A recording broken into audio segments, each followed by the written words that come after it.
ধন্যবাদ জ্ঞাপিত কৰিছোঁ। আপুনি গম পাব এজন দুজন জেলত সোমাই আছে, এই কথাবিলাক মানুহবিলাক ভাল পাই আছে, অসমৰ ৰাইজে ভাল পাইছে। তৃণমূল পৰ্যায়ৰ এই সচেতন নাগৰিকসকলে দুয়োটা সমষ্টিত লোকসভা সমষ্টিৰ লখিমপুৰ লোকসভা সমষ্টিৰ বহুকেইটা বিধানসভা সমষ্টি তথা বৈঠালাংশ সমষ্টিৰ জনগণে উত্তৰ দি দিলে লখিমপুৰ সমষ্টিয়ে উন্নয়ন আনিব, সেয়েহে আমি আজি সকলোৱে মিলি বিজয় উল্লাস। প্ৰথমতে মই লখিমপুৰ লোকসভা সমষ্টিৰ সমূহ ভোটাৰ ৰাইজক ধন্যবাদ দিছোঁ তেওঁলোকৰ বিপুল সমৰ্থনৰ কাৰণে। দ্বিতীয়তে মই মুখ্যমন্ত্ৰী সৰ্বানন্দ সোণোৱাল, জ্যেষ্ঠ মন্ত্ৰী ডক্টৰ হিমন্ত বিশ্ব শৰ্মা সমন্বিতে গোটেই চৰকাৰখনলৈ মই অভিনন্দন জ্ঞাপন কৰিছোঁ, কাৰণ এইটো চৰকাৰখনৰ কাৰণে বৃহৎ বিজয়। যে ভোটটো কাক দিলে আমাৰ সঠিক জেগাত ভোটটো পৰিব। গতিকে বৰ্তমান চৰকাৰ আছে, 5 বছৰ চৰকাৰ আছে, 5 মাহ ঘূৰিছেহি আৰু 4 বছৰ আছেই চৰকাৰ। গতিকে সেইকাৰণে ৰাইজে বিজেপি বাহিৰে ভোট দিয়া নাই। ডক্টৰ মানসিং ৰপি জিকা মানে 20 নং বৈঠালাংশ ৰাইজে জিকা, আৰু এটা কথা ডক্টৰ মানসিং ৰপি জিকা মানে আৰু ইয়াৰ লগে লগে প্ৰাইম টাইম বাতৰিৰ পৰা মই মধুমিতা আৰু মই নৱনীতা বিদায় লৈছোঁ। ধন্যবাদ।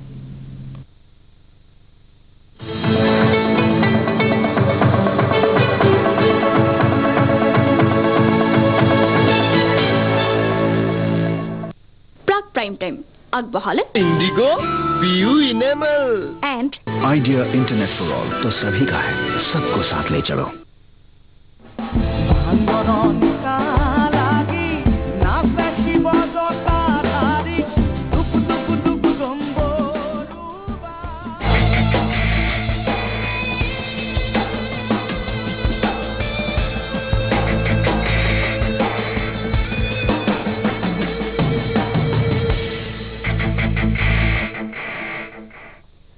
নমস্কাৰ, দ্য বাৰ্নিং টপিকলৈ স্বাগতম জনাইছোঁ মই দীপক শৰ্মাই। আজি এটা গুৰুত্বপূৰ্ণ বিষয় আমি বাছি লৈছোঁ। হয়, আপোনালোক সকলোৰে মৰমৰ আৰু অসমৰ সংগীত জগতৰ ধ্ৰুৱতৰা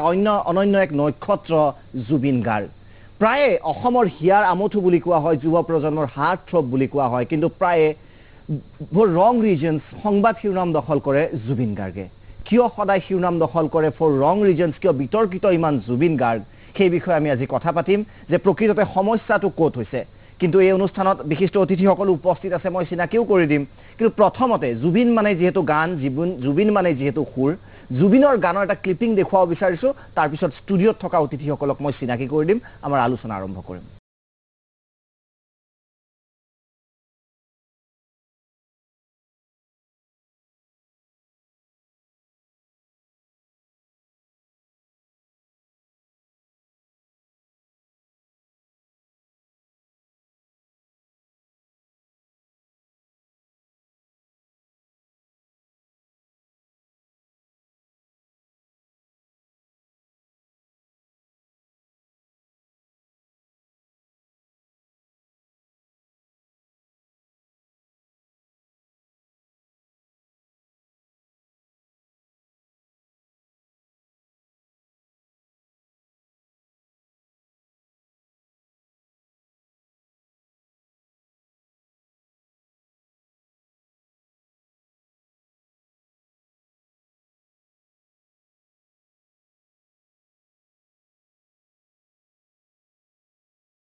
সংগীতেই যিহেতু জুবিনৰ পৰিচয়, জুবিনৰ সেই অনন্য কণ্ঠ আমি আকৌ এবাৰ শুনিলোঁ। ষ্টুডিঅ'ত আমাৰ আজি উপস্থিত আছে বিশিষ্ট সংগীতজ্ঞ লেখক লোকনাথ গোস্বামী ডাঙৰীয়া, স্বাগতম জনাইছোঁ। আমাৰ ষ্টুডিঅ'ত উপস্থিত গৱেষক লেখক তথা অধ্যাপক ডক্টৰ পৰমানন্দ মজুমদাৰ ডাঙৰীয়া, স্বাগতম জনাইছোঁ এই অনুষ্ঠানলৈ। জ্যেষ্ঠ সাংবাদিক বিদ্যুৎ কুমাৰ ভূঞা ডাঙৰীয়া আমাৰ ষ্টুডিঅ'ত উপস্থিত আছে, আৰু অধিবক্তা তথা বিশিষ্ট আবৃত্তিকাৰ জ্যোতিস্মিতা শৰ্মা আমাৰ ষ্টুডিঅ'ত উপস্থিত আছে। আৰু আজি এই প্ৰসংগটোত এডিটৰ্ছ ভিউ থাকিব সদায় দৰে প্ৰাগ নিউজৰ editor in chief Ajit Kumar Bhuyan ডাঙৰীয়াৰ। আমি এডিটৰ্ছ ভিউৰ বাবে যাম, কিন্তু তাৰ আগতে আমি অতিথিসকলৰ মন্তব্য ল'ব বিচাৰিছোঁ। প্ৰথমতে মই লোকনাথ গোস্বামী ডাঙৰীয়া আপোনাৰ পৰা আৰম্ভ কৰিছোঁ। গান আমি শুনিলোঁ, জুবিনৰ বিষয়ে নতুনকৈ আৰু পৰিচয় কৰি দিয়াৰ প্ৰয়োজন নাই। বিতৰ্ক আমি দেখুৱাম যে জুবিনে প্ৰকৃততে কি কৈছিল, কিন্তু সততে দেখা গৈছে বিগত কেইবছৰমানৰ পৰা জুবিন শিৰোনাম দখল কৰিছে বিতৰ্কৰ বাবে বিতৰ্ক যিবোৰ সমাজৰ বাবে হয়তো গ্ৰহণযোগ্য নহয় যিবোৰে হয়তো জুবিনৰ যি মৰ্যাদা সেই মৰ্যাদা সমাজত হানি কৰে আপুনি কি মন্তব্য কৰিব আজি ষ্টুডিঅ'লৈ আহি থাকোঁতে মই মনত এটা কথা ভাবি আহিছোঁ আজি 22 নৱেম্বৰ আজিৰ দিনটো হেমাংগ বিশ্বাসৰ মৃত্যুদিন নহয় জানো 1987 চনৰ আজিৰ দিনটোতেই হেমাংগ দাই আমাৰ পৰা চিৰবিদায় মাগিছিলে গতিকে স্বাভাৱিকতে খুব ঘনিষ্ঠভাৱে হেমাংগ দাক পাইছিলোঁ তেজপুৰীয়া মানুহ হিচাপে বিষ্ণুপ্ৰসাদ ৰাভাকো খুব ওচৰতে পাইছিলোঁ মঘাই ওজাকো জানো ভূপেন দাহঁতকো জানো গতিকে আমাৰ তো ভুলেই হ'ল নে ভালেই হ'ল নাজানো আমি এটা যিটো ট্ৰেডিশ্যন বুলি কোৱা হয় অসমীয়া সংগীতৰ যিটো এটা পৰম্পৰা যি দীৰ্ঘদিন ধৰি দেখি আছোঁ এই পৰম্পৰাটোৰ মাজত আমি যিবিলাক যিটো আমাৰ কাৰণে প্ৰেৰণাদায়ক আৰু বিভিন্ন সময়ত ই সমাজমুখী ইংৰাজীত ক'লে আমি তাহানি প্ৰায় মানে কমাৰ্চিয়েল নহয় কমিটেড টু দি ছ'চাইটি গতিকে এই কমিটেড টু দি ছ'চাইটিৰ প্ৰতি কমিটেড যিটো কালচাৰেল ট্ৰেণ্ড হিচাপে দেখি আহিছোঁ গতিকে এতিয়া আমি ব্যক্তিগতভাৱে কোনোবা শিল্পীক আলোচনা বা সমালোচনা কৰাৰ আগতেই আমি প্ৰথমতে ট্ৰেণ্ডটো চাওঁ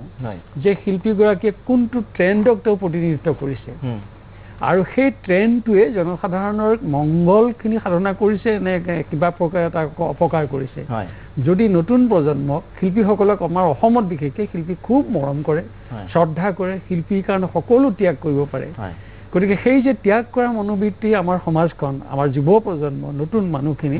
তেওঁলোকে যাতে কোনো কাৰণতেই মানে তেওঁলোকৰ মানে পথভ্ৰষ্ট নহয় কোনো কাৰণতে তেওঁলোক যাতে অপকাৰ নহয় তেওঁলোকে যাতে এটা সুস্থ চিন্তা সুস্থ বাটেৰে আগবাঢ়িব পাৰে সেই ক্ষেত্ৰত আজিৰ সমালোচনাটোক আমি সেই দৃষ্টিভংগীৰে ল'ব খোজোঁ যাতে কোনো সম্পদস্বৰূপ কোনো শিল্পীৰ পৰাই যাতে অসমৰ মানুহে এটা নেতিবাচক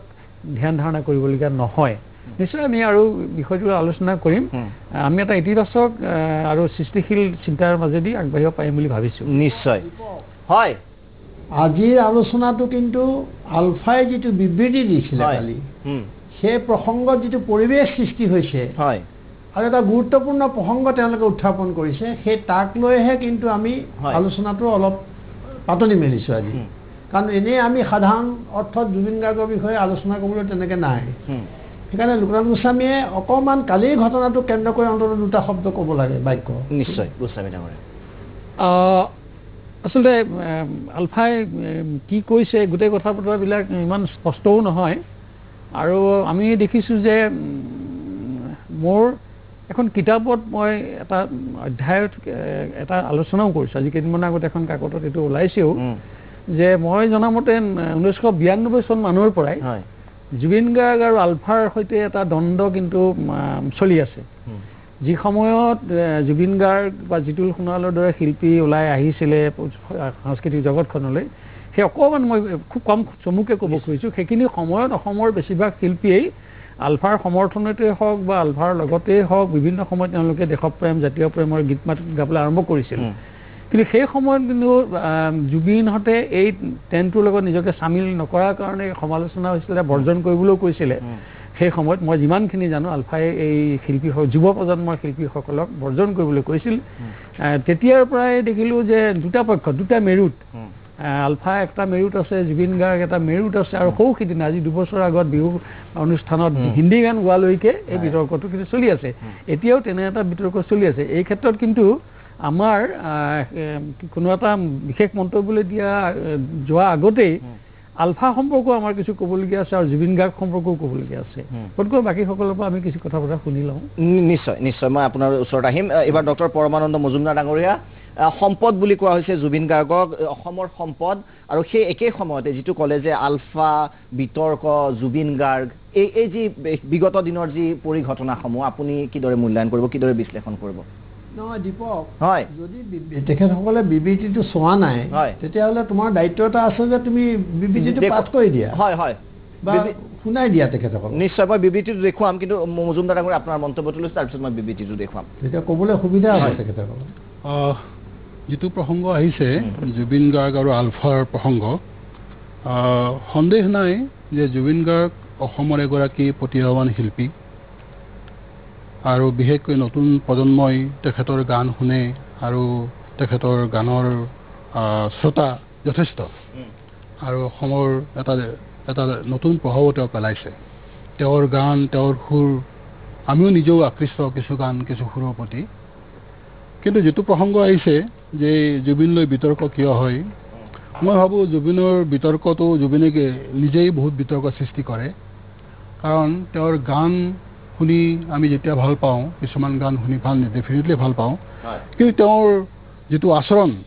এই আচৰণ বিধি কেতিয়াবা আমাৰ ভাল নালাগে বিশেষকৈ তেখেতৰ যিবিলাক ফাংচন বা সাংস্কৃতিক সন্ধিয়া যিবিলাক আমি দেখিবলৈ পাওঁ তাত তেখেতৰ আচৰণখিনি শিল্পী সুলভ যেন মোৰ মনে নধৰে বহু ক্ষেত্ৰত যাৰ ফলত এই বিতৰ্ক সৃষ্টি হয় আৰু সাম্প্ৰতিক যেটো বিতৰ্ক আহিছে যে জুবিনৰ জন্মদিনত এটো কি হ'ল যে বিষ্ণু ৰাভাৰ এটা সংগীতানুষ্ঠান পতা হৈছে কিন্তু বিষ্ণু ৰাভাৰ নিচিনা এগৰাকী শিল্পীৰ প্ৰতি যি ধৰণৰ শ্ৰদ্ধা থাকিব লাগে সেই গোটেই ফাংচনটোৰ বা অনুষ্ঠানটোৰ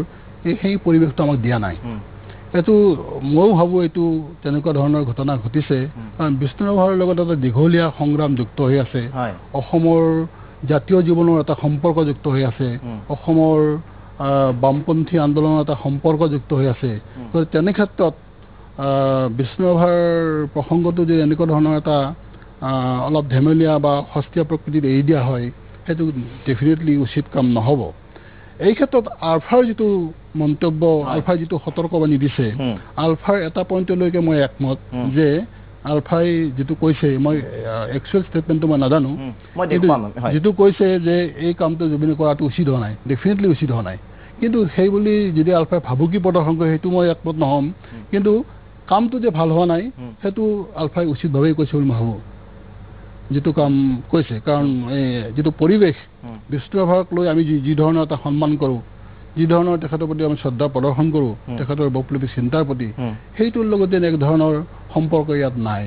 তেনেকুৱা ধৰণৰ এটা মোৰ ধাৰণা হৈছে নিশ্চয় বিদ্যুৎ কুমাৰ ভূঞা ডাঙৰীয়া আপোনাৰ ওচৰত আহিব বিচাৰিছোঁ সেই মন্তব্য আচলতে আলফাৰ ইমেইলৰ আগতে কি মন্তব্য দিছিল জুবিন গাৰ্গে সেয়াও দেখুৱাম কিন্তু প্ৰথমতে মই প্ৰাৰম্ভিক মন্তব্য ল'ব বিচাৰিছোঁ বিদ্যুৎ কুমাৰ ভূঞা ডাঙৰীয়া মই মোৰ স্থিতি স্পষ্ট কৰিবলৈ যোৱাৰ আগতে মই অকণমান দীপক দুটামান কথা আৰু অকণমান আগৰ পৰা ধৰিব খুজিছোঁ প্ৰথম কথা হ'ল আমাৰ সাধাৰণতেই কিছুমান পৰিৱেশ পৰিস্থিতিত বহুতে শিল্পীক নাকি লগোৱাৰ কথা এটা কয় শিল্পী শব্দটোৰ লগত নাকি শব্দটো মই কোনো ধৰণে পচন্দ নকৰোঁ আৰু সেইটো নাপায়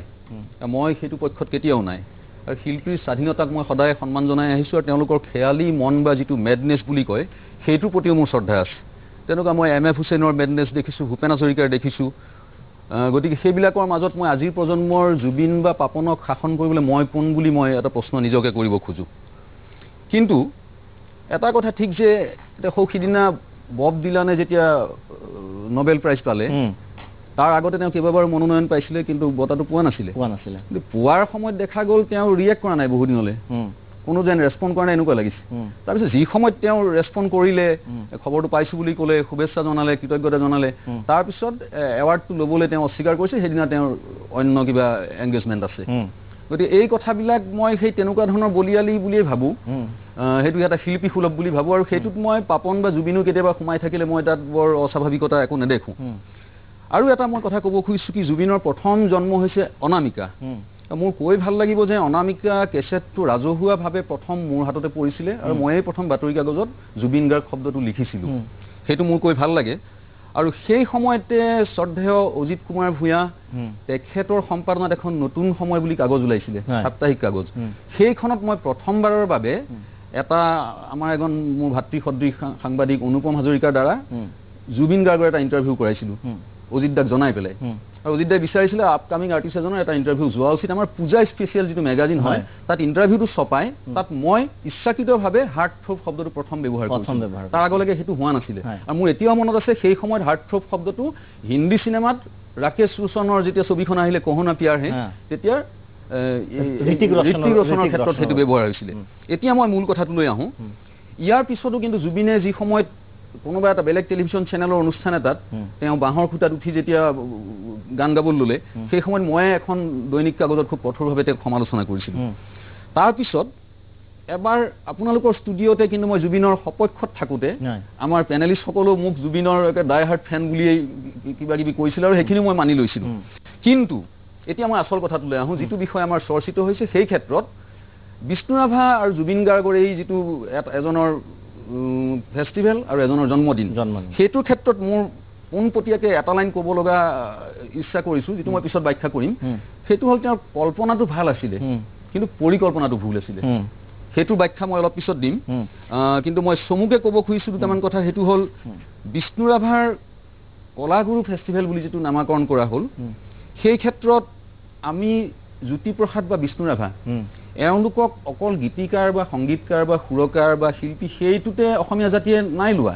আজি জ্যোতিপ্ৰসাদৰ দিৱসটো 17 জানুৱাৰী আমি শিল্পী দিৱস কৰিছোঁ সৰু বৰ গোটেই অসমৰ শিল্পীসকলক লৈ পেলাই সেই দিৱসটো তাৰমানে সেই দিৱসটো এটা ব্যাপ্তি লাভ কৰিছে একেদৰে বিষ্ণু ৰাভা তেনেকুৱা এটা ফিগাৰ অসমীয়া জাতিৰ কাৰণে আৰু বিষ্ণু ৰাভা অকল গান কেইটাৰ কাৰণে বিষ্ণু ৰাভা নহয় পৰমাদায়ক উল্লেখ কৰি গৈছে তেওঁৰ এটা বেকগ্ৰাউণ্ড আছে তেওঁ জাতীয় জীৱনৰ সকলো ক্ষেত্ৰত জ্যোতিপ্ৰসাদৰ বেকগ্ৰাউণ্ড আছে স্বাধীনতা সংগ্ৰামৰ অৱদান আছে সেই গোটেইবোৰ ক্ষেত্ৰত তেওঁলোকৰ অৱদান আছে গতিকে সেই বিষ্ণু ৰাভাজন এজন এতিয়াৰ জেনেৰেশ্যনৰ গায়ক গীতিকাৰৰ সৈতে সমকক্ষ বুলি আমি কেতিয়াও কল্পনাও কৰিব নালাগে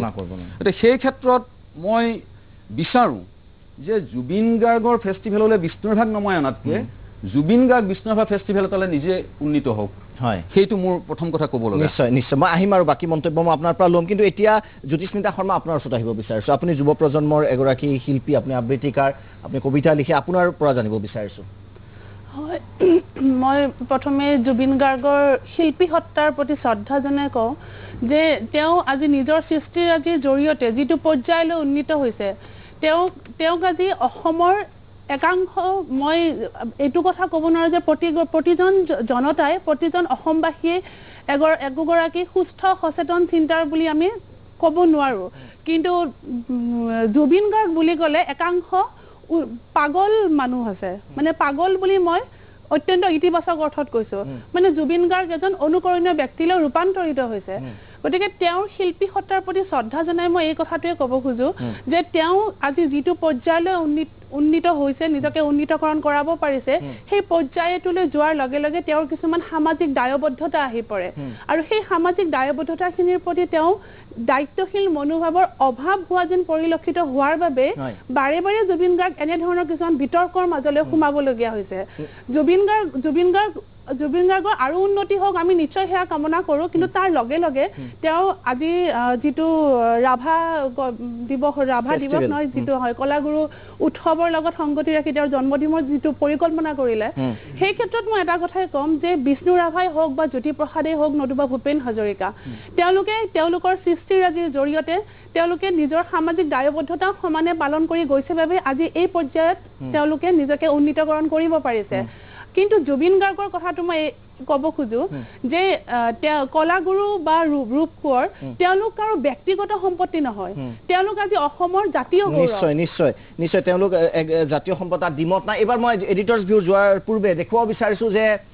নগাঁৱত কি মন্তব্য কৰিছিল জুবিনে যিটো বিতৰ্কৰ সৃষ্টি কৰিছিল আলফা ইমেইল পৰ্যন্ত প্ৰেৰণ কৰিছিল প্ৰাগ নিউজলৈ ডান্স কম্পিটিশ্যনটো বিশেষকৈ চাউণ্ডটো অসীম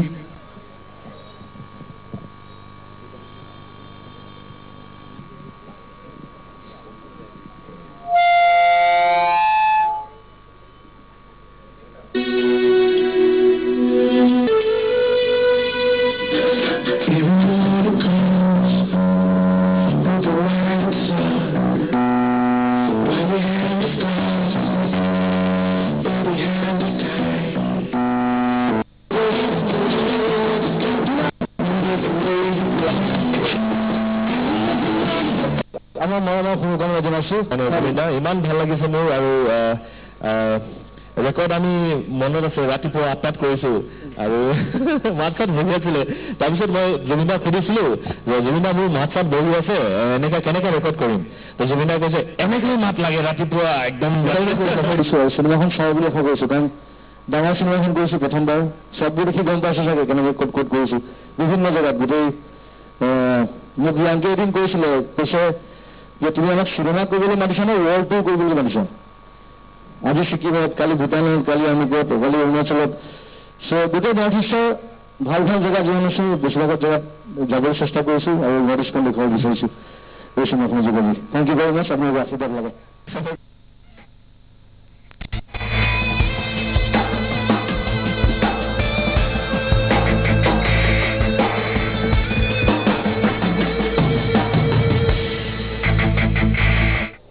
লোৱা ই ক'ত গ'ল ৰিকি আইতা এয়া লোৱা তোমাৰ 10 টকা একো কথা নাই 10 টকাৰ সাৰ্ফ এক্সেলেৰে এই সকলো দাগ সফা হৈ যাব সাৰ্ফ এক্সেল ইজি ওয়াশ এতিয়া মাত্ৰ 10 টকাত পতঞ্জলিয়ে আনিছে আপোনাৰ পৰিয়ালৰ বাবে ফাইবাৰযুক্ত বাদামী ৰঙৰ ঘেঁহুৰ আটা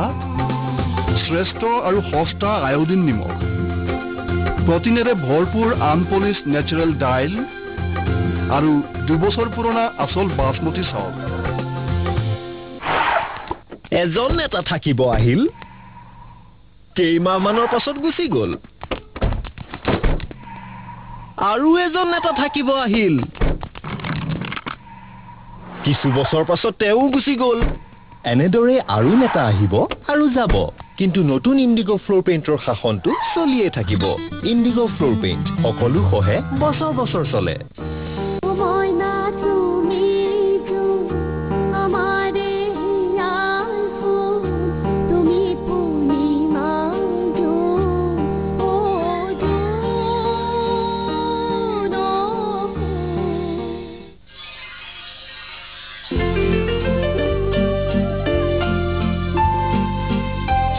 সুস্বাস্থ্যৰ বাবে সম্পূৰ্ণ টিকাকৰণ অতি জৰুৰী সেয়েহে টিকাকৰণৰ পৰা বাদ পৰি যোৱা শিশুসকলৰ টিকাকৰণ সুনিশ্চিত কৰাৰ উদ্দেশ্যে অসম চৰকাৰৰ স্বাস্থ্য বিভাগে 7 নৱেম্বৰ 2016 পৰা দ্বিতীয় পৰ্যায়ত এক বিশেষ টিকাকৰণ অভিযান হাতত লৈছে ইয়াৰ উপৰিও শিশুসকলৰ লগতে গৰ্ভৱতী মহিলাসকলক টিকাকৰণ কেন্দ্ৰলৈ যাবলৈ উৎসাহিত কৰাৰ লগতে 100% টিকাকৰণ সুনিশ্চিত কৰাৰ পঞ্চায়ত নগৰপালিকাৰ ৱাৰ্ড সদস্যলৈ ৰাষ্ট্ৰীয় স্বাস্থ্য অভিযান অসমৰ তৰফৰ পৰা গোল্ড ষ্টাৰ ৱাৰ্ড মেম্বাৰ স্বীকৃতি প্ৰদান কৰা হ'ব আহক আমি সকলোৱে মিলি এই অভিযান সফল কৰি তুলো প্ৰগতিৰ আধাৰশিলা সবল স্বাস্থ্য সুৰক্ষিত অসম আমাৰ লক্ষ্য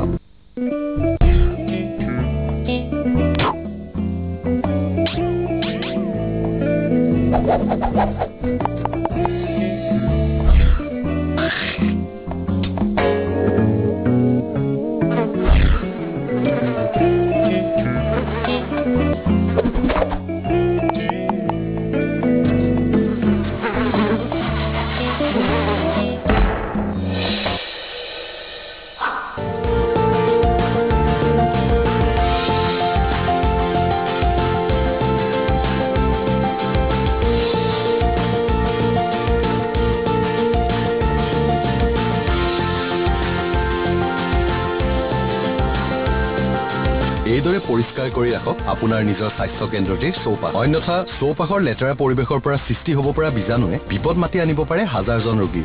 চৌপাশৰ পৰিৱেশ পৰিষ্কাৰ কৰি ৰখাটো আমাৰ সকলোৰে দায়িত্ব প্ৰগতিৰ আধাৰশিলা সবল স্বাস্থ্য সুৰক্ষিত অসম আমাৰ লক্ষ্য 70 দশকতে মাৰ্কিন ডলাৰৰ মোহত এদল গাঁওবাসী ভূপেন দাই উন্মোচিত কৰা এক ৰহস্যৰ আঁত ধৰি ভাৰত ভূটান সীমান্তত প্ৰাগ নিউজ সবিশেষ ভিজন প্ৰাগ ক্ৰাইম টাইমত বুধবাৰে নিশা 10 বজাত ফেচত মাৰ্কস কমাবলৈ হলে অৰ্ডিনাৰী ক্ৰীম নহয় এক্সপাৰ্ট ট্ৰিটমেন্টৰ দৰকাৰ নতুন Fair and Lovely anti marks treatment আৰম্ভ Fair and Lovely anti marks এই স্কিন এক্সপাৰ্ট ট্ৰিটমেন্টে গভীৰৰ পৰা মাৰ্কসক টাৰ্গেট কৰে পৰিণাম 100% মাৰ্কস কমি গ'ল ফেয়াৰনেছ বাঢ়ি গ'ল এই ট্ৰিটমেন্টক আদৰক 100% মাৰ্কস কমাওক নতুন Fair and Lovely anti marks সকলো ঠিক আছিল আমাৰ ল'ৰালৈ ইয়াতকৈ ভাল সম্বন্ধৰ নাপাওঁ আৰু যৌতুক কৈ দিলো যৌতুকত আমাক একো নালাগে আৰে তিনিজনী ছোৱালীক যৌতুক দিয়াৰ পিছত এতিয়া লোৱাৰ সময় আহিলত মনে মনে থাকিল মা মই যৌতুক নলওঁ আৰু মই নিজে সক্ষম যি লাগে মই নিজে ক্ৰয় কৰিব পাৰোঁ ছোৱালীৰ মা হৈও মই পাহৰি গলো যে মোৰ হ'বলগীয়া বোৱাৰীও কাৰোবাৰ ছোৱালী নালাগে আমাক যৌতুক যৌতুক দিয়া আৰু যৌতুক লোৱা আইনগতভাৱে অপৰাধ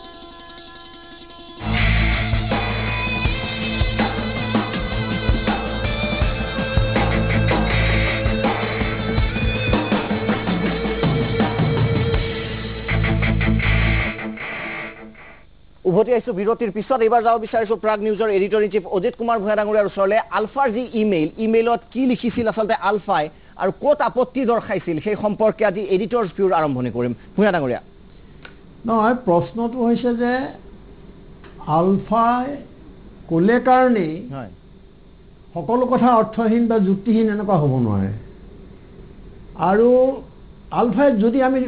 আলফাৰ সমালোচনা কৰিবলৈ বহুত কথা আছে কিন্তু আজি আমাৰ আলোচনাটো হৈছে জুবিন গাৰ্গৰ ৰাভা মহোৎসৱক লৈ তেওঁলোকে কি কৈছে ইয়াৰ আগতে বিহুত যেতিয়া তেওঁলোকে কৈছিলে হিন্দী গান নাগাবলৈ তাত অসমৰ ব্যাপক জনগণৰ সমৰ্থন আছিল সেই কথাটো গতিকে তাত দুটা ভাগ হৈছিল আৰু জুবিন গাৰ্গক কিছু দূৰ যিটো আমি কওঁ যে সাইকোফেন্স বা তেওঁক একোৱেই নাই জুবিন গাৰ্গ ভাল পাওঁ জুবিন গাৰ্গক মৰম কৰোঁ জুবিন গাৰ্গ সকলো তেওঁক এটা যে দেৱতাৰ শাৰীলৈ লৈ যোৱাৰ যিটো প্ৰৱণতা এইটো সমাজৰ কাৰণে ক্ষতিকাৰক আজি আমি আলোচনা কৰিবলৈ লৈছোঁ জুবিন গাৰ্গৰ বিষয়ে এজন শিল্পীৰ বিষয়ে কিয় কাৰণ জুবিন গাৰ্গৰ প্ৰতিভা জুবিন গাৰ্গৰ অৱদান অসমীয়া সংগীতলৈ অসমীয়া সংগীতৰ যি যাত্ৰা তাত তেওঁৰ যি অৱদান এই কথাবিলাক আছে কাৰণেহে আমি ইয়াত আজি বহিছোঁ গতিকে মই ক'ব খুজিছোঁ বিদ্যুতে বব ডিলানৰ কথা লিখিছে সেইদিনা কাগজত বহুত কথা লিখিছে বিদ্যুতে কিন্তু মই বিদ্যুতক এইটো প্ৰশ্ন এটা মই মানে মোৰ ফালৰ পৰা এটা মই ক'ব খুজিছোঁ যে এজন শিল্পীৰ পৰা যেতিয়া আশা কৰা যায় আজি আমি যিটো আলোচনা কৰি পেলাই জুবিন গাৰ্গৰ ওপৰত গুৰুত্ব আৰোপ কৰিছোঁ তাত কিন্তু নাকি লগোৱা নহয় আলফাই ক'লে কাৰণে আৰু তাত কোনো আলফাৰ বিবৃতিত আগৰটো আমিও তাৰ কাৰণে দুখী বিহুত তেওঁলোকে কেৱল আহ্বান জনাইছিল আৰু এইবাৰ তেওঁলোকে কৈছে যে ময়েই ৰাভা বুলি চিঞৰাৰ অৰ্থ কি থাকিব পাৰে এই কথাটো মই ভাবোঁ অসমৰ সচেতন শিল্পীসকলে অসমৰ বৌদ্ধিক সমাজে উত্থাপন কৰিব লাগিছিল কিন্তু আলফাই কৰিলে আলফাৰ এই কথাটো গুৰুত্ব নাই নেকি আৰু মই কওঁ যে এজন শিল্পীৰ পৰা তেওঁৰ দৰে প্ৰতিভাৱান শিল্পীৰ পৰা যেতিয়া সমাজে এটা আশা কৰে তাৰ অৰ্থ এইটো নহয় যে তেওঁৰ ওপৰত নাকি লগাব খোজা হৈছে কাৰণ আনৰ কথা কোৱা হোৱা নাই আজি বিদ্যুতে আজি কেইদিনমানৰ আগতে বব ডিলানৰ কথা লিখিছে ভূপেন হাজৰিকাৰ লগত তেওঁ গভীৰ সম্পৰ্ক তেওঁ লিখিয়ে আছে এই যিটো ধাৰা শংকৰদেৱ জ্যোতিপ্ৰসাদ বিষ্ণু ৰাভা লক্ষ্মীনাথ বেজবৰুৱা ভূপেন হাজৰিকা বব ডিলান পিট চিগাৰ আমি যেতিয়া বিতৰ্ক হয় তেতিয়া বহুতে সোধোতে মই কওঁ যে জুবিন গাৰ্গটো আৰু বব ডিলান নহয় জুবিন গাৰ্গটো পিট চিগাৰ নহয় আমাৰ কাষৰে সুমন চট্টোপাধ্যায় নহয় যে আমি তেওঁৰ পৰা ইয়াতকৈ সাংঘাতিক কিবা এটা আশা কৰিম গতিকে আজি প্ৰশ্নটো হৈছে যে তেওঁৰ জন্মদিনত বিষ্ণু ৰাভাৰ মহোৎসৱ কিয় পাতিবলগীয়া হ'ল তেওঁৰ নামটো বিষ্ণু ৰাভাৰ লগত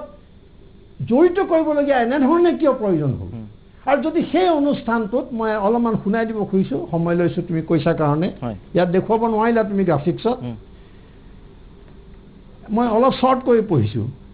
জন্মদিন পাতক আনন্দ কৰক আমাৰ ক'বলগীয়া বিশেষ নাথাকিলে হয়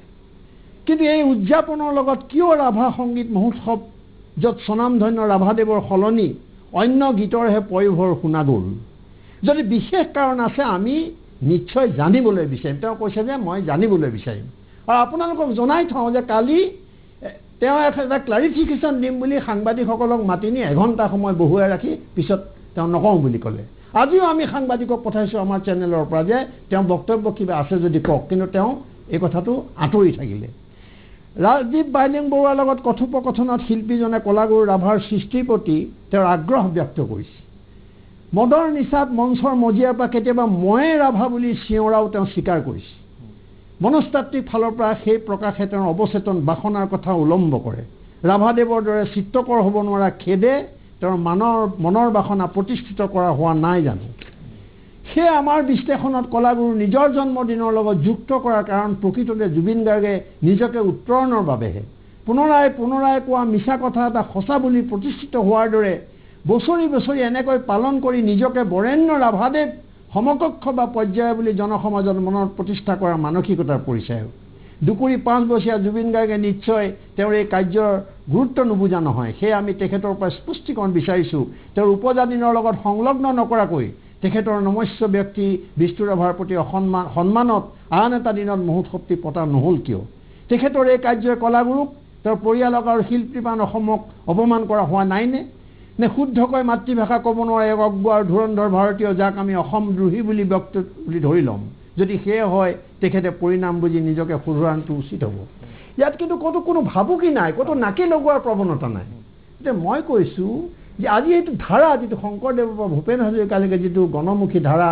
যিটো পৰিৱৰ্তনৰ ধাৰা, প্ৰতিবাদৰ ধাৰা, সমাজ সংস্কাৰ কৰাৰ যিটো ধাৰা,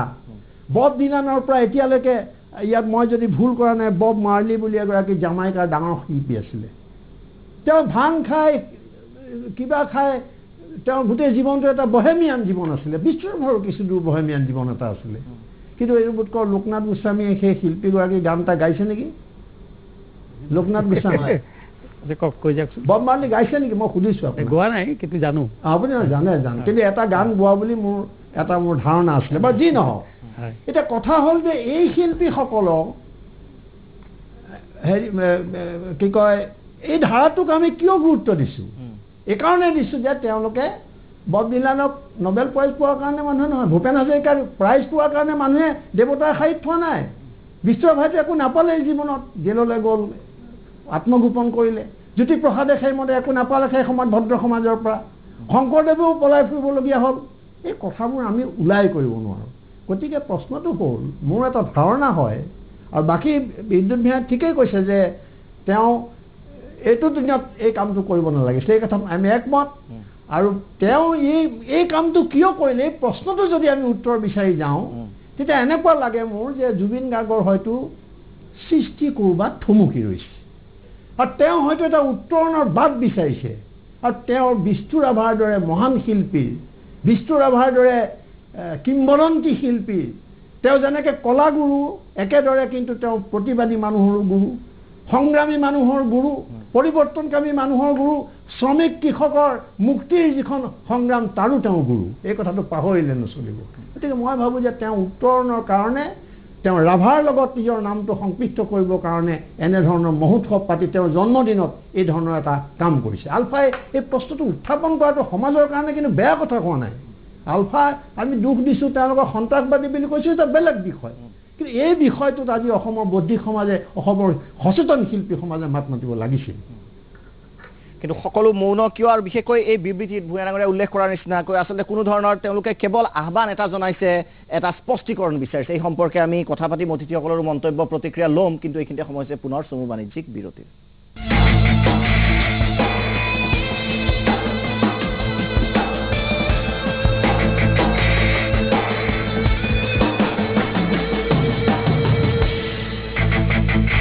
মই ভাবোঁ যে কলগেট হ'ল প্ৰভেন প্ৰডাক্ট। যেতিয়া পুৱাই তাই স্কুল যায়, তেতিয়া নাজানো স্কুলত কি কি খাব। মই নিশ্চিন্ত হৈ থাকোঁ, কাৰণ তাই কলগেটেৰে ব্ৰাছ কৰি স্কুল যায়। আলিয়াই ভীষণ চকলেট ভাল পায়, কলগেট আছে, সেইকাৰণে মোৰ কোনো টেনশ্যন নাই। এওঁলোকৰ দৰেই কোটি কোটি মাকে ভৰসা কৰে কলগেটৰ ওপৰত। ইয়াৰ কেলচিলক প্ৰটেকশ্যনে দাঁত কৰি ৰাখে মজবুত আৰু কেভিটিৰ পৰা সুৰক্ষিত। মাকৰ প্ৰতি সন্তানৰ যিদৰে বিশ্বাস আছে, সেইদৰে কলগেটৰ ওপৰত আমাৰ বিশ্বাস আছে। মাকৰ ভৰসা আৰু ডেণ্টিষ্টে পৰামৰ্শ দিয়া Colgate. Gioni S6s and S6 Pro with selfie flash. Phone inside. Gioni. সৰুৰে পৰা দেউতাই কৈছিল সকলো ক্ষেত্ৰত বেষ্ট হ'ব লাগে। খেলপথাৰত খেলা ধূলা কৰোঁতেই হওক অথবা স্কুলৰ পঢ়া শুনা। শক্তি শৰীৰৰে হওক বা মগজুৰ, তাতো বেষ্ট হ'ব লাগে। দেউতাৰ উপদেশ সদায় বেষ্ট আছিল।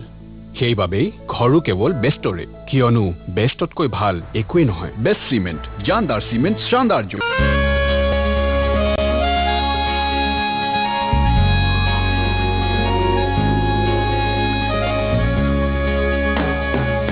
যদি তোমাৰ বাবে হাঁহে কোনোবাই,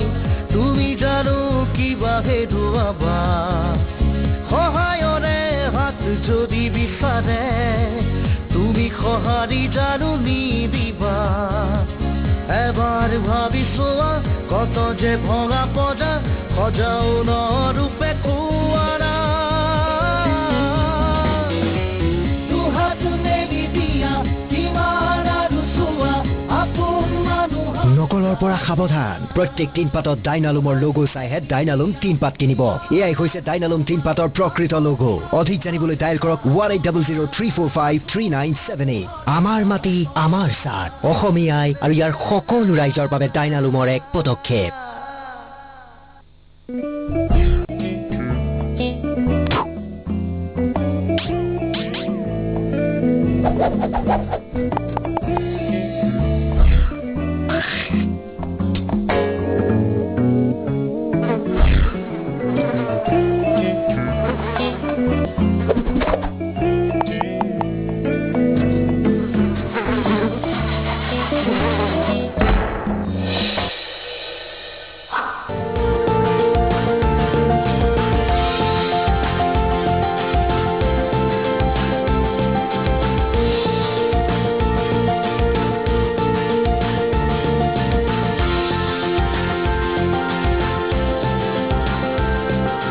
এইদৰে পৰিষ্কাৰ কৰি ৰাখক আপোনাৰ নিজৰ স্বাস্থ্য কেন্দ্ৰটিৰ চৌপাশ অন্যথা চৌপাশৰ লেতেৰা পৰিৱেশৰ পৰা সৃষ্টি হ'ব পৰা বীজাণুৱে বিপদ মাতি আনিব পাৰে হাজাৰজন ৰোগী চৌপাশৰ পৰিৱেশ পৰিষ্কাৰ কৰি ৰখাটো আমাৰ সকলোৰে দায়িত্ব প্ৰগতিৰ আধাৰশিলা সবল স্বাস্থ্য সুৰক্ষিত অসম আমাৰ লক্ষ্য Sunil Chetri, the goal machine. Sunil Chetri, India's record goal scorer. देखिए मुंबई एक्सप्रेस सुनील छेत्री को हीरो इंडियन सुपर लीग में live star sports star gold Hotstar और जियो टीवी पर আটাইতকৈ লিকতা তেল চিকটি কি ঘিউৰ চিকটি জ্বলি যোৱা তেল চিকটি নতুন বিমৰ দাবী হ'ল যে আটাইতকৈ লিকতা তেল চিকটিটো বিমত কৈ বেগি কোনো নাই মই নামানো চ্যালেঞ্জ তাত আছে সাধাৰণ বাৰ আৰু এই দফৰ বেষ্ট এভাৰ বিম কথা কৈ থাকিলে হাৰি যাবা এতিয়া বিমৰ 100টা নেমুৰ শক্তিয়ে পাব কাশ্মীৰৰ পৰা কন্যাকুমাৰীলৈকে বিমত কৈ বেগি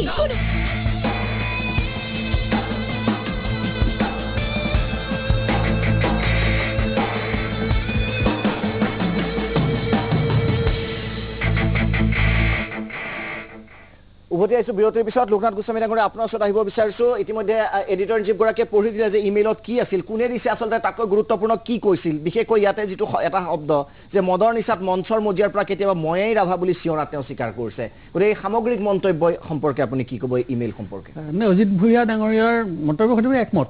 এইটো কথাটো হ'ল যে বিষ্ণু ৰাভাক মই আৰম্ভণিতে সেইকাৰণে মই পৰম্পৰা আমি কোনটো পৰম্পৰা ডাঙৰ দীঘল হৈছিলোঁ কৈছোঁৱেই হেমাংগ বিশ্বাস বিষ্ণু ৰাভা মঘাই ওজা ভূপেন দাৰ নাম লৈছোঁ এইকাৰণেই যে সেই পৰম্পৰাৰ এটা স্থিতি লৈ আমি মানে সাংস্কৃতিক নামত বহুৱালি কৰা উদ্ভণ্ডালি কৰা বা অগ্ৰজসকলক অপমান কৰা বা তেওঁলোকক লৈ পেলাই ল'ৰা ধেমালি কৰা কোনো কাৰণতে এইটো ধৰণৰ সহ্য কৰিব নোৱাৰে সেইকাৰণে কিন্তু মই মাজে মাজে ভাবোঁ যে এই বিষয়টো লৈ বৌদ্ধিক জগত বা অসমৰ মানুহে সেই ধৰণে মানে চৰ্চাৰ নোহোৱা কথাটো লৈ মাজে মাজে এনেকুৱা হয় নেকি এইটো মোৰহে মতামত বৈদ্যুতিন মাধ্যমে কিছুমান বৈদ্যুতিন মাধ্যমে যিধৰণে বস্তুটো আগবঢ়াই লৈ গৈছে মোৰ ধাৰণা হৈছে অসমৰ মানুহৰ মাজত মই ইমূৰৰ পৰা সিমূৰৰ পৰা ঘূৰি যিটো দেখিছোঁ যে জুবিন গাৰ্গৰ এই কথাবিলাক বা আলফাৰে হওক মানুহক যেন অপ্ৰাসংগিক হৈছে মানুহ ইমান সমস্যা জৰ্জৰিত হয় এতিয়া মই বেমাৰৰ পৰা আৰম্ভ কৰি উচ্ছেদৰ পৰা আৰম্ভ কৰি মানুহৰ বানপানী গৰাখহনীয়াৰ পৰা আৰ্থিক মূল্যবৃদ্ধি ইমান ব্যস্ত হৈ আছে তাৰ মাজত এই ধৰণৰ কথাবিলাক মানুহে ভাবিবলৈ মানে যেন আহৰি নাই তেনেকুৱা এটা হৈছে কিন্তু মই খুব চমুকে দুজন ব্যক্তিৰ বিষয়ে মই সদায় মানে মানুহক ক'বলৈ বিচাৰোঁ এজন একেই নিগ্ৰো সমাজৰ পৰা অহা দুজন বিখ্যাত গায়ক এজন পল্লৱচন এজন হ'ল মাইকেল জেকচন এই বিষয়ে মই লিখিছিলোঁ যে মাইকেল জেকচন বিখ্যাত হ'ল কিন্তু মহৎ হ'ব নোৱাৰে কিন্তু পল্লৱচন মহৎ হ'ল গতিকে বিখ্যাত হোৱাটো সহজ কিন্তু মহৎ হোৱাটো টান আৰু বিখ্যাত হ'লে সি কেতিয়াবা মূৰত ধৰে কেতিয়াবা মানুহৰ কম বয়সতে যদি অৰ্থ সম্পদ খ্যাতি এইবিলাকে যদি মানুহৰ মূৰত ধৰে তেতিয়া তেওঁ কেতিয়াবা মানে কোন পথে যায় বিচ্যুতি ঘটে গতিকে জুবিন সম্পৰ্কে মই আগতেও কৈছোঁ জুবিনক মই ব্যক্তিগতভাৱে খুব ভালো পাওঁ মোৰ লগত ঘনিষ্ঠ আমাক সন্মানো কৰে আৰু জুবিন অসমৰ সম্পদ বুলি মই বিভিন্ন সময়ত ক'ৰবাত লেখা মেলাও কৰিছোঁ অলপ দিনৰ জন্মদিনতো মোৰ এখন কাগজত ওলাইছে কিন্তু জুবিনৰ চাৰিওফালে পৰিবেষ্টিত যিটো পৰিৱেশ যিসকলে তেওঁক পৰিৱেশ মানে ৰাখিছে তেওঁ চাৰিওফালে এইসকলে জুবিনক আচলতে কলৈ লৈ গৈছে সেইটো ভবা দৰকাৰ আৰু জুবিনৰ অনুসৰণকাৰীসকলৰ অৱস্থা পুতৌ লগা হ'ব বুলি মই মনতে ভাবোঁ কথাটো নিশ্চয় আমি এই বিষয়টো আৰু আলোচনা কৰোঁ কিন্তু ইয়ং জেনেৰেশ্যনৰ যিখিনিয়ে জুবিনক ফ'ল' কৰিবলৈ গৈ আছে তেওঁলোকৰ কিন্তু ভৱিষ্যত মই বৰ ভাল দেখা নাই নিশ্চয় স্পষ্ট মজুমদাৰ ডাঙৰীয়া আপোনাৰ ওচৰত আহিব বিচাৰিছোঁ যিটো বিষ্ণু ৰাভাৰ যিটো সত্তা যিটো বিপ্লৱী সত্তাৰ প্ৰসংগ কোৱা হৈছে সমাজ সচেতনতাৰ কথা কৈছে এক প্ৰকাৰৰ তুলুঙা মন্তব্য তুলুঙা এক প্ৰকাৰ কম্পেৰিজন কৰা হৈছে সমগ্ৰ বিষয়টোত মই জুবিনৰ যি মন্তব্য মই তুলুঙা মন্তব্য বুলিয়ে ভাবোঁ আৰু আলফাৰ যিটো আবেদন জনাইছে ইয়াত মানে মই শতকৰা 100% শুদ্ধ ইয়াত বিৰোধ কৰিবলৈ একো নাই বৰ সুন্দৰভাৱে আৰু পলাইটলি তেওঁলোকে আবেদন জনাইছে এইটো ক্ষেত্ৰত অজিত ভূঞাৰ লগত মই একমত কাৰণ তেওঁ জুবিনক অন্ততঃ এটা সামাজিক দিশৰ প্ৰতি সতৰ্ক কৰি দিব বিচাৰিছে এই সতৰ্ক কৰাত নিশ্চয় আমাৰ আপত্তি থাকিব নোৱাৰে তাৰ পৰা শিল্পীজনে যদি শিক্ষা লয় খুবেই ভাল কথা হ'ব কিন্তু কথা হ'ল কি এই যে বিষ্ণুৰাভাৰ কথা কোৱা হৈছে জ্যোতিপ্ৰসাদ আগৰৱালাৰ কথা কোৱা হৈছে এইসকলৰ যিটো ইতিহাস অসমত এওঁলোকে যিটো ইতিহাস গঢ়িছে সেই ইতিহাসৰ লগত আচলতে জুবিন গাৰ্গ কিমান দূৰ পৰিচিত সেইটো মোৰ সন্দেহ হয় সেইটো মোৰ সন্দেহ হয় যে এই তেওঁলোকৰ ইতিহাসৰ লগত তেওঁলোকৰ জন্ম বৃত্তান্ত তেওঁলোকৰ কৰ্ম তেওঁলোকৰ বৈপ্লৱিক যি অৱদান অসমৰ সমাজ জীৱনৰ প্ৰতি অসমৰ ৰাজনৈতিক জীৱনৰ প্ৰতি এইটোৰ প্ৰতি জুবিন গাৰ্গ কিমান শ্ৰদ্ধাশীল মোৰ সন্দেহ হয় কাৰণ শ্ৰদ্ধাশীল হ'লে হয়তো জুবিন গাৰ্গে এনেধৰণৰ অনুষ্ঠান নকৰিলেহেঁতেন অন্য ধৰণে তেওঁলোকক সন্মান জনাবলৈ আগবাঢ়ি আহিলেহেঁতেন কাৰণ গতিকে জুবিন গাৰ্গৰ সমস্যাটো হৈছে কি যে তেওঁ যেন অসমৰ সাংস্কৃতিক ইতিহাসৰ এই যিটো মাটিৰ লগত যিটো সম্পৰ্ক এই সম্পৰ্কটোৰ লগত তেওঁ ভালকৈ চিনাকি হোৱা নাই বৰং তাক অলপ ওপৰুৱাভাৱে লৈ পেলাই যুৱ প্ৰজন্মৰ মাজত তেওঁ এটা প্ৰভাৱ বিস্তাৰ কৰিবলৈ চেষ্টা কৰিছে ডেফিনেটলি তেওঁৰ এটা প্ৰতিভাৱান শিল্পী আৰু নতুন প্ৰজন্মই তেখেতক অতি আদৰেৰে লৈছে কিন্তু কথা হ'ল কি তেওঁৰ এটা দায়িত্ব আছে নতুন প্ৰজন্মক এই যিটো সামাজিক দায়বদ্ধতা সেইটো দিবৰ দায়িত্ব এটা আছে তেওঁ যদি তেনেকুৱা ধৰণৰ সমাজ জীৱনৰ লগত সম্পৰ্ক নকৰি যে যিবিলাক আমাৰ মাজত সমস্যা আহিছে এতিয়া যথেষ্ট আমাৰ মাজত সমস্যা আহিছে এইবিলাকৰ যদি শিল্পী মুখামুখি নহয় আৰু নতুন প্ৰজন্মক যদি এইবিলাকৰ সৈতে মুখামুখি হ'বলৈ এজন শিল্পীয়ে শিক্ষা নিদিয়ে বা অনুপ্ৰেৰণা নজনায় তেতিয়াহ'লে শিল্পীৰ অৱদান ক'ত এই যে অজিত ভাই যিটো কথা কৈছে যে সেইটোৰ প্ৰতি যদি লক্ষ্য আমাৰ নাথাকে তেতিয়াহ'লে এই লোকনাথ গোস্বামী কোৱা যদি তেওঁ বিখ্যাত শিল্পী হ'ব কিন্তু মহান শিল্পী সমাজৰ বাবে অৱদান নাথাকিব বিদ্যুৎ কুমাৰ ভূঞা ডাঙৰীয়া কিন্তু ভূঞা ডাঙৰীয়া এটা প্ৰসংগ উল্লেখ কৰিছে প্ৰতিক্ৰিয়া ইমান হোৱা নাই কিহৰ বাবে বুলি ভাবে বৌদ্ধিক মহলে হওক বা বিভিন্ন ক্ষেত্ৰত প্ৰতিক্ৰিয়া ইমান হোৱা নাই প্ৰতিক্ৰিয়া হ'বৰ কাৰণে বাতৰিটোৱে ইমান চৰ্চা লাভ কৰা নাই অকল আপোনালোকৰ চেনেলত যি ধৰণে ফ'কাছ কৰা হৈছে প্ৰথম দিনৰ পৰাই বস্তুটোৰ গুৰুত্ব উপলব্ধি কৰি সেইটো বাকীসকল ইলেক্ট্ৰনিক মাধ্যমত মোৰ তেনেকৈ চকুত নপৰিল সেইটোও দুখজনক আৰু সেইফালৰ পৰাও মই আপোনালোকৰ চেনেলটোক ধন্যবাদ দিওঁ এটা সচেতনভাৱে সমাজ সচেতনতাটো দাঙি ধৰিবৰ কাৰণে এইবোৰ ইছ্যুটো আমি মাত মতা দৰকাৰ সমানেই এতিয়া কথাটো হ'ল জুবিন গাৰ্গ ন' ডাউট অতি লোকপ্ৰিয় শিল্পী এজন এতিয়া লোকপ্ৰিয় তাতে এজন শিল্পী শেষ হ'ব নেকি জীৱনটো এই লোকপ্ৰিয়তাটো আপুনি মই তৎক্ষণাৎ নাপাওঁ যিসকলে পায় জনতাৰ মৰম সেই মৰম পোৱাৰ পিছত জনতাৰ প্ৰতি সেই লোকপ্ৰিয়তাটোতে সন্তুষ্ট হৈ নাথাকি তাৰপিছত শিল্পীজনৰ সমাজৰ প্ৰতি এটা দায়িত্ব আহে কাৰণ তেওঁ ফলোৱাৰ আছে মই এটা সাধাৰণ উদাহৰণ দিওঁ যি সময়ত চকু দান কৰিবলৈ ভাৰতবৰ্ষত খুব কম সংখ্যক মানুহ আগবাঢ়ি আহিছিলে অমিতাভ বচ্চনৰ হয়তো এটা চৰকাৰী বিজ্ঞাপন কৰা হৈছিল কোটিৰ ঘৰত মানুহে চকু দান কৰিবলৈ আগবাঢ়ি আহিলে গতিকে সেই সমাজখনৰ প্ৰতি যিটো দায়িত্ব নিচলা সমাজখনৰ কথা কৈছে বিষ্ণুৰাভাই বিপ্লৱৰ কথা কৈছে এই গোটেই বস্তুখিনি যি ধৰণে নিছে এতিয়া সেই উত্তৰণটোলে আমি জুবিন গাৰ্গ বা পাপন যিসকল আপকামিং আৰ্টিষ্ট আছে সেইসকলে সেই পৰ্যায়লৈ যোৱাটো আমি বিচাৰোঁ আৰু তেনে ক্ষেত্ৰত এই ধৰণৰ ঘটনাবিলাকে বৌদ্ধিক সমাজখনক যদি তেওঁলোকে লক্ষ্য কৰে তেতিয়া নিশ্চয় দুখ দিব এতিয়া এই যে ধাৰাবাহিক কিবা এটা সংগীত আধুনিক অসমীয়া সংগীতৰ ধাৰাবাহিকতাটো এইটো ভূপেন হাজৰিকাতে শেষ নহয় ইয়াৰ পিছত কোনোবা এছোৱা মাইল জুবিন গাৰ্গ বা পাপনহঁতে কঢ়িয়াই নিব লাগিব তাৰপিছত আৰু এচাম আহিব এই এটা এব্ৰাপ্টলি যদি তললৈ খহি আহে তাৰপিছত সেই বস্তুটো আমাৰ অসমীয়া সংগীত গোটেই ভাৰতৰ মই ফিল্ম চং বাদ দি অসমীয়া আধুনিক সংগীতৰ এটা দুৰ্দান্ত ইতিহাস আছে লোকনাথ দাৰ শেহতীয়াকৈ এখন কিতাপ ওলাইছে কিতাপখনে আমাক সেইখিনি সংৰক্ষণ কৰাত সহায় কৰিব গতিকে সেই ঐতিহ্যৰ প্ৰতি আমাৰ এই এতিয়াৰ শিল্পীসকল জুবিনহতো শিল্পী তেওঁলোকে অকণমান গুৰুত্ব আৰোপ কৰা উচিত আমি তেওঁলোকলৈ চাই আছো আমিতো নাথাকো আমি কেতিয়াও এই যে খলিল জিব্ৰানৰ এষাৰ কথা মোৰ ক'ব মন যায় যে you may give them Euro love not Euro thoughts আমি তেওঁলোকক আমাৰ চিন্তাটো সোমোৱাই দিব খোজা নাই আমি আমাৰ মৰম দি আছো জুবিন গাৰ্গ পাপন সকলোকে কিন্তু তেওঁলোকৰ দায়িত্ব আছে সমাজৰ প্ৰতি সেই কথাটো আমি প্ৰতিষ্ঠা হ'ব লাগে নিশ্চয় এইটো আজিও যদি জুবিন গাৰ্গে চাই আছে মই তেওঁকো আহ্বান জনাওঁ তেওঁ অকণমান সজাগ হওক আৰু এই কথাখিনি নেতিবাচক দৃষ্টিভংগীৰে নলৈ তেওঁ পজিটিভ ৱেত লৈ আলফাই কওক অজিত দাই কওক আমাৰ আজি পেনেলিষ্টসকলে কৈছে সেইটো জুবিন গাৰ্গে পজিটিভ দিশত লওক তাৰ এটা ভাল ৰিজাল্ট আমি হয়তো পাম নিশ্চয় জ্যোতিস্মিতা সমাজ যদি নাথাকে সংস্কৃতি যদি নাথাকে বিশেষকৈ এনেধৰণৰ যদি উপৰুৱা মন্তব্য হয় বিষ্ণুৰাভাৰ দৰে এটা মহান প্ৰতিষ্ঠানৰ সৈতে এগৰাকী মহান প্ৰতিষ্ঠানৰ সৈতে নিজকে তুলনা কৰা হয় জুবিন গাৰ্গৰ দৰে শিল্পীৰ অস্তিত্বটো ক'ত থাকিব বুলি ভাবে যদি জাতিৰ অস্তিত্ব নাথাকে আচলতে আমি জুবিন গাৰ্গক ভাল পাওঁ বাবে আমি ইয়াত তেওঁৰ বিষয়ে আলোচনা কৰিবলৈ বহিছোঁ গোস্বামী ডাঙৰীয়া খুব সুন্দৰ কথা এটা কৈছে যে মানুহ বিখ্যাত হ'বলৈ সহজ কিন্তু মহৎ হ'বলৈ টান গতিকে সেই কথাটোৰ ওপৰত ভিত্তি কৰি মই এইটো কথাই ক'ম যে জুবিন গাৰ্গ সাহিত্য সংস্কৃতি আমাৰ দেশপ্ৰেম বোধ ইত্যাদি বিভিন্ন দিশসমূহ সাঙুৰি তেওঁ যাতে সামাজিক দায়বদ্ধতা দাঙি ধৰিব পাৰে তাৰ প্ৰতি সচেতন হওক আৰু সেই কথাখিনি সহজভাৱে বুজাবলৈ মই এটা কথাই ক'ব বিচাৰিছোঁ যে কেৱল এটা গড় পুহিলেই নতুবা দুখীয়া এচামক আৰ্থিক সাহায্য প্ৰদান কৰিলেই নতুবা বান সাহায্য প্ৰদান কৰিলে এজন মানুহ মহৎ হৈ যাব নোৱাৰে নিশ্চয়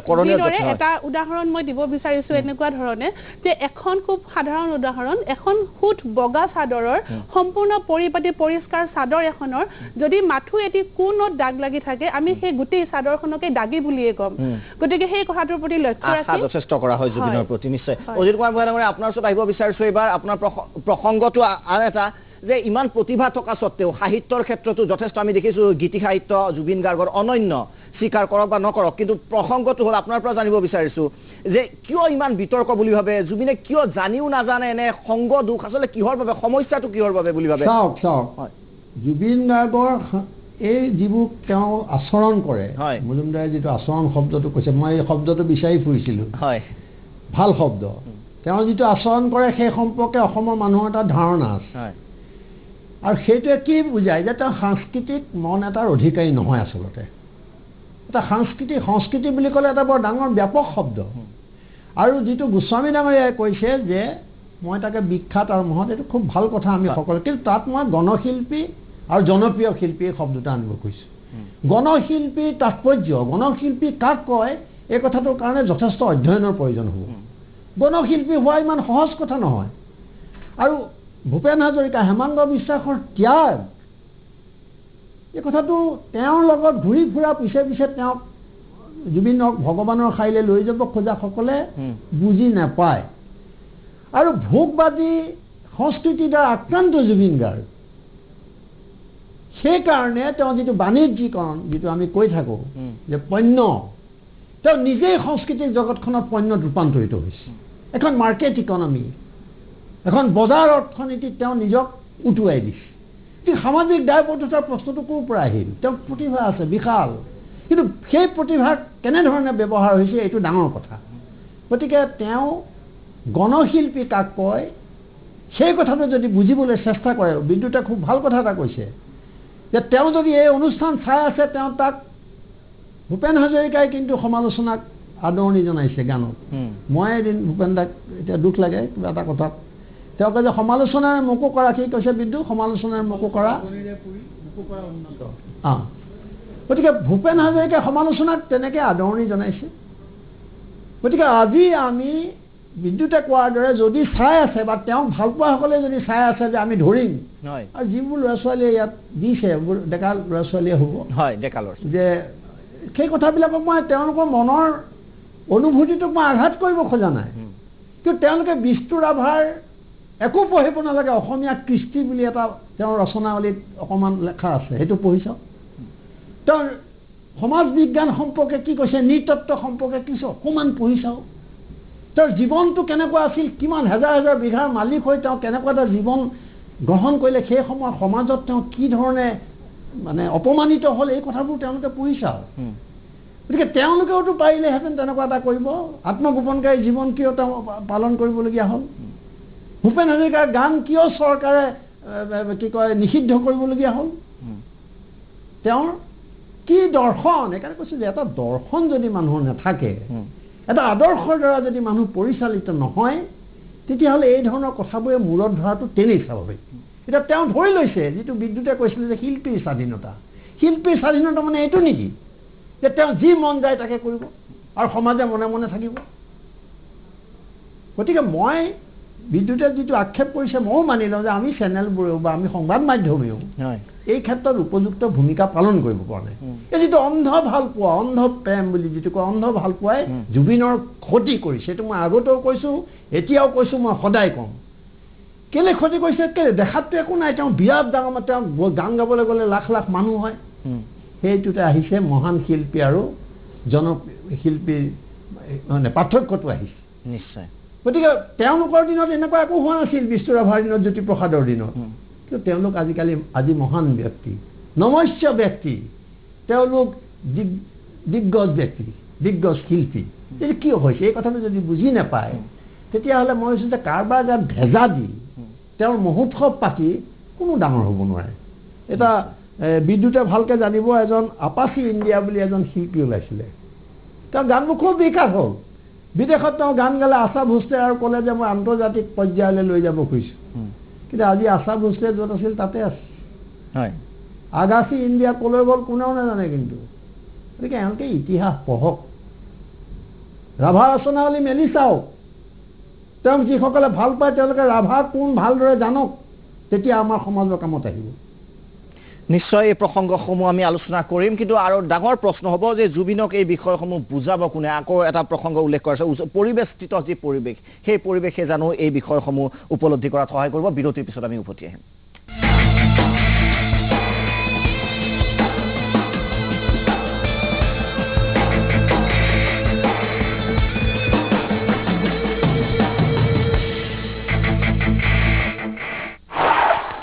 এজন নেতা থাকিব আহিল, কেইমাহমানৰ পাছত গুচি গ'ল। আৰু এজন নেতা থাকিব আহিল, কিছু বছৰ পাছত তেওঁ গুচি গ'ল। এনেদৰে আৰু নেতা আহিব আৰু যাব, কিন্তু নতুন ইণ্ডিগো ফ্লোৰ পেইণ্টৰ শাসনটো চলিয়ে থাকিব। ইণ্ডিগো ফ্লোৰ পেইণ্ট সকলো সহে বছৰ বছৰ চলে। মুকুটৰ দৰে বগা আৰু মজবুত দাঁত, সুস্থ আলুসমূহ, সেন্সিটিভিটি তথা পায়েৰিয়া আদিৰ বাবে আপোনাক বেলেগ বেলেগ টুথপেষ্টৰ প্ৰয়োজন নাই, কাৰণ এটা দন্তকান্তিতেই আছে আপোনাৰ সকলো সমস্যাৰ সমাধান। বহক, আমি জানো সকলোৱে নিবিচাৰো যে আমাৰ সন্তান স্বাস্থ্যৱান হওক, পঢ়া শুনা কৰি নাম কৰক আৰু আগবাঢ়ি যাওক। তেন্তে ইয়াৰ বাবে আৱশ্যক হয় মাতৃৰ যতন সঠিকভাৱে লোৱাটো, যাৰ ফলত স্বাস্থ্যৱান শিশুৰ জন্ম হয়। অংগনবাড়ী কেন্দ্ৰ, উপ স্বাস্থ্য কেন্দ্ৰত পঞ্জীকৰণ কৰক আৰু তাৰ পৰা পাব মাতৃ তথা বাল সুৰক্ষা কাৰ্ড, য'ত গৰ্ভাৱস্থাৰ পৰা শিশুৰ জন্মৰ পাছলৈকে স্বাস্থ্য আৰু খোৱা বোৱা সম্বন্ধীয় জৰুৰী কথাবোৰ কোৱা হয়। গৰ্ভাৱস্থাৰ সময়ত অতি কমেও 4 বাৰ পৰীক্ষা কৰাটো জৰুৰী। ইয়াত আপোনাৰ ৰক্তচাপ আৰু ওজনৰ পৰীক্ষা কৰা হ'ব। এই সময়ত 2 বাৰ টিটেনাছ টক্সাইডৰ টিকাও ল'ব লাগে। প্ৰথম যেতিয়া গৰ্ভধাৰণ হোৱাটো গম পায় আৰু দ্বিতীয়তে তাৰ এমাহৰ পাছত। আপুনি জানেনে যে ইয়াত প্ৰতি দ্বিতীয়গৰাকী মহিলাৰ ৰক্তহীনতাৰ বিপদ থাকে। গৰ্ভাৱস্থাত মাতৃ আৰু শিশুৰ জীৱন বিপদাপন্ন হৈ পৰিব পাৰে। ইয়াৰ পৰা বাচি থাকিবৰ বাবে অংগনবাড়ী কেন্দ্ৰ, উপ স্বাস্থ্য কেন্দ্ৰৰ পৰা লাভ কৰিবলগীয়া আইৰণ আৰু ফলিক এচিডৰ বড়ি সদায় খাব লাগে। গৰ্ভাৱস্থাৰ সময়ত অতি কমেও 180টা বড়ি নিশ্চিতভাৱে খাব। মনত ৰাখিব, শিশুৰ জন্ম কেৱল হস্পিটেলত হ'ব লাগে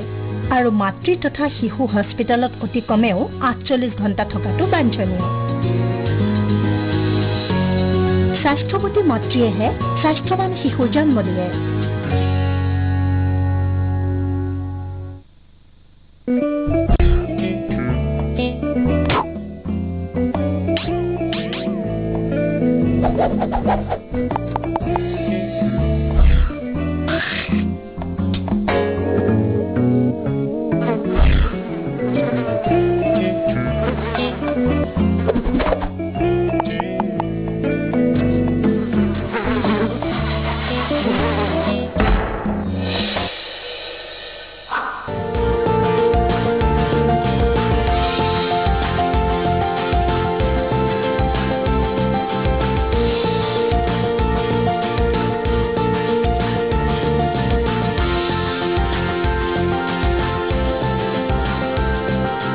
এইদৰে পৰিষ্কাৰ কৰি ৰাখক আপোনাৰ নিজৰ স্বাস্থ্য কেন্দ্ৰতে চৌপাশ। অন্যথা চৌপাশৰ লেতেৰা পৰিৱেশৰ পৰা সৃষ্টি হ'ব পৰা বীজাণুৱে বিপদ মাতি আনিব পাৰে হাজাৰজন ৰোগী।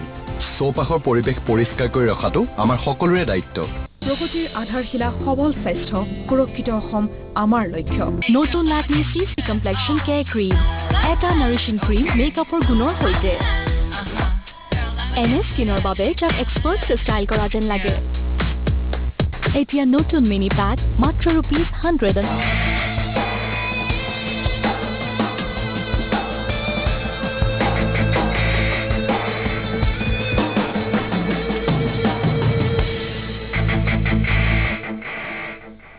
উভতি আহিছোঁ এই আলোচনা শেষ অংশলৈ। এইবাৰ মই গোস্বামী ডাঙৰীয়া আপোনাৰ ওচৰলৈ আহিব বিচাৰিছোঁ।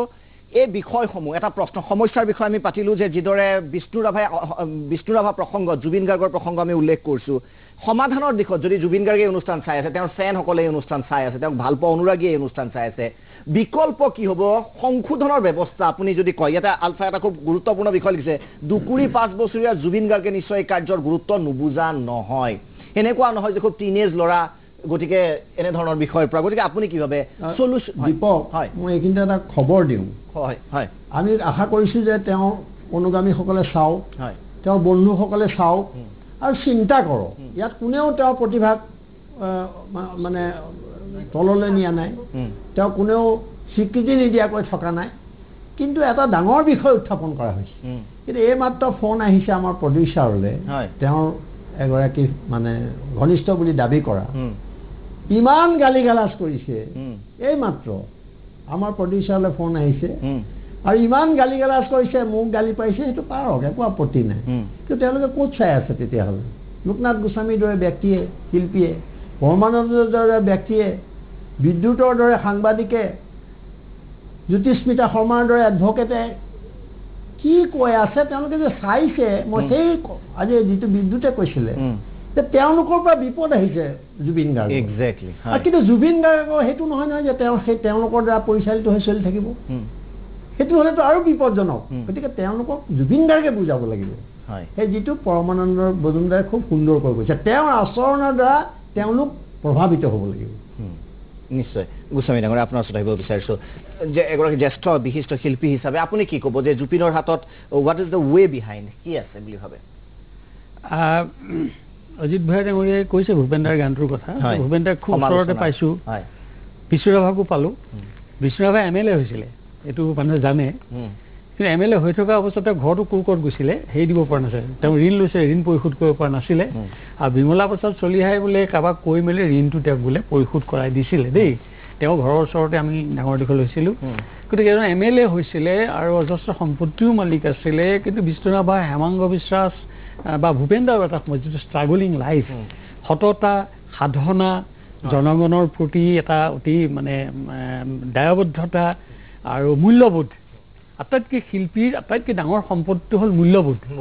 মূল্যবোধ আৰু ৰাইজৰ প্ৰতি নমনীয়তাটো। গতিকে মই ভাবোঁ যে জুবিনটো এতিয়া কম বয়সীয়া, এতিয়া আমাৰ ল'ৰাৰ লগৰ ল'ৰাৰ নিচিনাই হ'ব নহয় জানো? জুবিন কম বয়সীয়া, জুবিনক মই ঘনিষ্ঠভাৱে মই এতিয়াও কওঁ, মোৰ লগত খুব ভাল। আমাৰ ওচৰত যেতিয়া কথা বতৰা পাতে খুব নমনীয়, ভদ্ৰ। আমি একেলগে বহুত প্ৰগ্ৰেম কৰিছোঁ। এবাৰ সন্ত্ৰাসৰ বিৰুদ্ধে এটা অনুষ্ঠান কৰিছোঁ, অকল গীটাৰখন লৈ গান গাইছে জুবিনে দেই। মৃত্যু এতিয়া সহজ, সেই গানটো ইমান ধুনীয়াকৈ গাইছে। আৰু এবাৰ আমি কিবা এটা অনুষ্ঠান কৰিছোঁ, গীটাৰখন লৈ সেই গান গাইছে। আৰু জুবিনৰ দুটা ৰূপ মই দেখোঁ, আজিও কওঁ, নজনা সকলো হয়তো জানি ল'ব পাৰে। দুটা ৰূপ, এটা হ'ল ব্যক্তিগত জুবিনৰ ৰূপ এটা, আৰু মঞ্চত উঠিবলৈ যাওঁতে এটা ৰূপ। এই কি কাৰণে হয় ক'ব নোৱাৰোঁ, হয়তো কমাৰ্চিয়েল এটমছফিয়াৰ যিটো হয়, বাণিজ্যিক আৱহাটোৱে তেওঁক এটা সময়ত